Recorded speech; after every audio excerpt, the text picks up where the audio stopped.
Hello అండి, నమస్తే. ముందుగా నేనైతే ఈరోజు దొండకాయ ఫ్రై అయితే చేస్తున్నాను. ఇలా చేసుకుంటే చాలా బాగుంది. టేస్ట్ అయితే చాలా బాగా, రోజు చేసుకుంటే ఇలా కాకుండా కొంచెం వెరైటీగా చేసుకోవాలి. ఇందులోకి రసం అన్న, పప్పుచారు అన్న, సాంబార్ అన్న బాగుంటుంది. ఈ ఫ్రైలోకి అయితేనే చాలా చాలా బాగుంటుంది. పిల్లలకు కూడా బాగా ఇష్టపడతారు ఇలా చేసి పెడితేనే. మీరు తప్పకుండా ఇలా ట్రై చేయండి, మీకు కూడా నచ్చుతుందని అనుకుంటున్నాను నేనైతేని. నాకైతే చాలా ఇష్టం ఇలా చేసుకుంటామంటేనే. ఈ ఫ్రై అయితే మా అమ్మమ్మ గారి ఇంటికి వెళ్ళినప్పుడు నాకు ఆమె చేసినప్పుడు చూశాను నేను. ఇప్పుడు సెకండ్ టైం ఇది ట్రై చేస్తాను నేను. చాలా బాగా కుదిరింది నాకైతే, ఫస్ట్ టైమే. ఇప్పుడైతే ఇంకా బాగుంటుందని అనుకుంటున్నాను నేనైతేని. చాలా చాలా బాగుంటుంది. అల్లం ఇవన్నీ వేస్తాం కదా మనం, గ్రీన్ చిల్లీ అదిని, ఈ చిన్న ఎల్లిగడ్డలు ఇవన్నీ చాలా బాగుంటుంది. తప్పకుండా మీరు ట్రై చేయండి.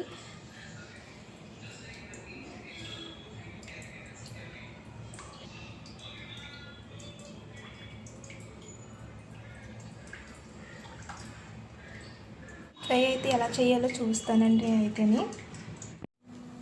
ఫస్ట్ అయితే 1 kg తీసుకున్నానండి. వాటర్లో వేసేసుకొని శుభ్రంగా కడిగేసుకుని 2 times. అప్పుడు మామూలుగా ఇలా కట్ చేసేసుకోవాలి, సన్నగా కట్ చేసేసుకొని ఫ్రై చేసుకోవాలి. చాలా బాగుంటుంది, టేస్ట్ అయితే చాలా బాగుంటుంది. ఒక 4 స్పూన్లు ఆయిల్ వేసేసుకోవాలి. దానికే ఫ్రైకి అయితే ఎక్కువే పడుతుందండి. ఆయిల్ హీట్ ఎక్కాక ఇందులోనే నేను శనగపప్పు కూడా వేసుకోవాలి. 1 స్పూను మినపప్పు 1 స్పూన్ వేసుకోవాలి. జీరా కూడా 1 స్పూన్ వేసుకున్నాను నేనైతే. ఆవాలు కూడా 1 స్పూన్ వేసుకుంటున్నాను. ఇవన్నీ బాగా యాగనివ్వాలి. బాగా ఫ్రై అయిపోయాక దొండకాయలు కూడా వేసేసుకోవాలి.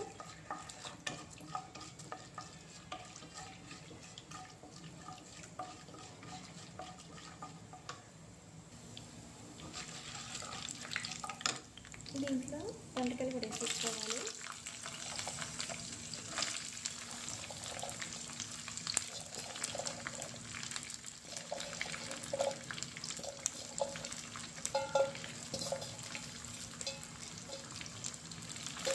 ఇందులో పెట్టి మంచిగా ఆగనివ్వాలండి. ఇవన్నీ మళ్ళీ బాగా కలపాలి.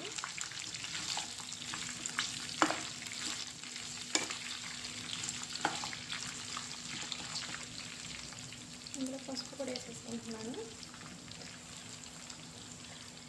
ఇందులోనే రుచి సరిపోయినంత సాల్ట్ కూడా వేసేసుకుంటున్నాను నేను.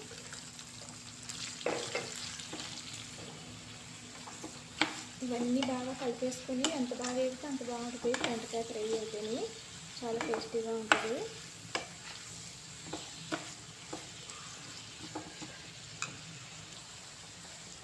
పెట్టేసుకుని 10 నిమిషాలు బాగా ఎగనివ్వాలి. 2 నిమిషాలకు మాట చూసుకుంటూ ఉండాలి ఫ్రైని అయితేని. నేనైతే 50 grams అయితే అల్లం తీసుకున్నాను. ఇవన్నీ కచ్చపచ్చ మంచిగా దంచేసుకోవాలి. ఇవన్నీ అల్లం వేసుకున్న వల్ల ఫ్రై అయితే చాలా బాగుంటుంది. రోజు చేసుకుంటే ఇలా కాకుండా కొంచెం వెరైటీగా చేసుకోవాలి.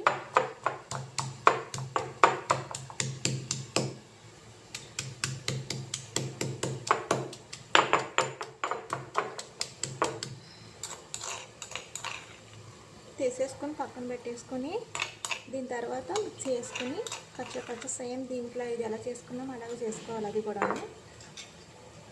నేనైతే ఒక 20 అయితే తీసుకున్నాను గ్రీన్ చిల్లీ. ఎండుమిరపకాయలు వేయలేదు కదా, దాని బదులు నేనైతే ఇది తీస్తున్నాను నేనైతే.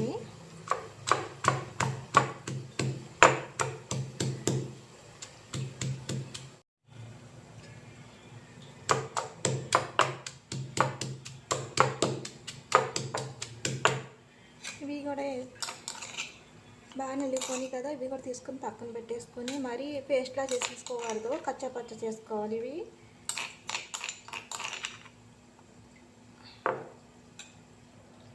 అయితే చిన్న ఉల్లిగడ్డలు పొట్టు తీయకుండా దంచుకోవాలి. ఇవి కచ్చపచ్చ ఇవి కూడా సేమ్ అలా దంచేసుకోవాలి. ఇవి కూడా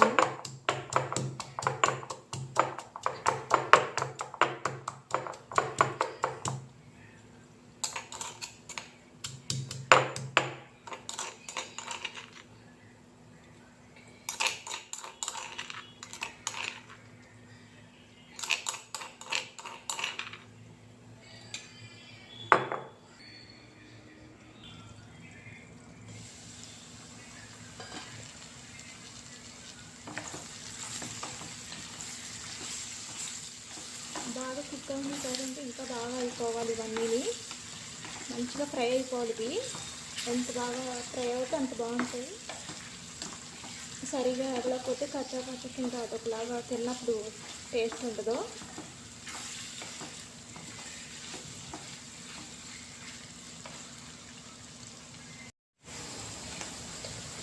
ఇవన్నీ వేసేసుకోవాలి. దంచుకున్న ఎల్లిపాయలు అవి దంచుకున్నాం కదా, ఇవన్నీ బాగా వేసేసుకొని బాగా యాగనివ్వాలి ఫ్రైకి.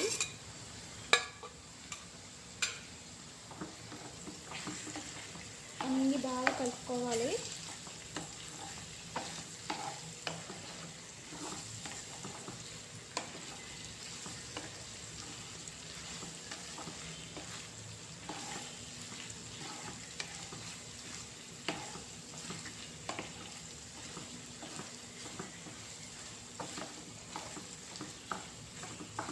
స్మెల్ అయితే చాలా బాగా వస్తుంది.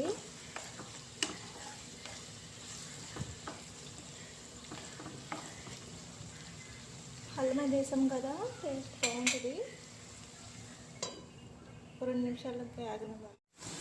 దొండకాయ ఫ్రై అయితే చాలా టైం పడుతుంది. ఇవన్నీ బాగా యాగాలి కదా, అందుకు లేట్ అవుతుంది దొండకాయ ఫ్రై అయితేనే.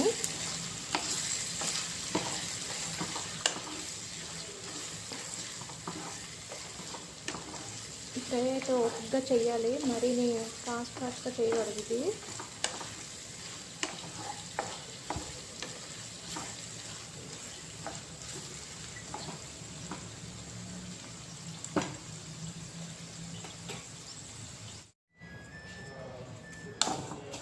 ఇంకో 2 నిమిషాలు ఆగాలి ఫ్రై అయితేనే.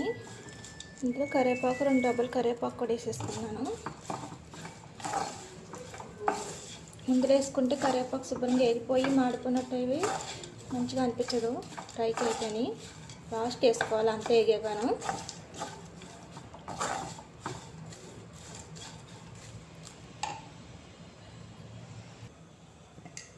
ఇందులో 1 స్పూను కారం పొడి కూడా వేసుకోవాలి.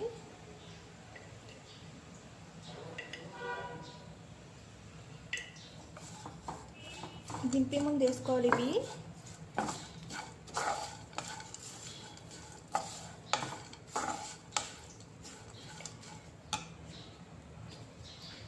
ఇందులోనే ఎండు కొబ్బరి కూడా 1 స్పూన్ జల్లుకోవాలి.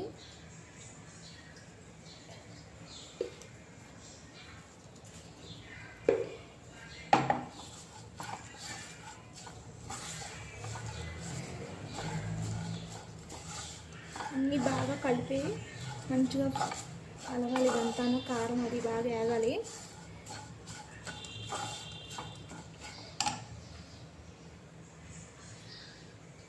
ఇందులోనే లాస్ట్ ఇంటి ముందు కొత్తిమీర కూడా జల్లేసుకోవాలి.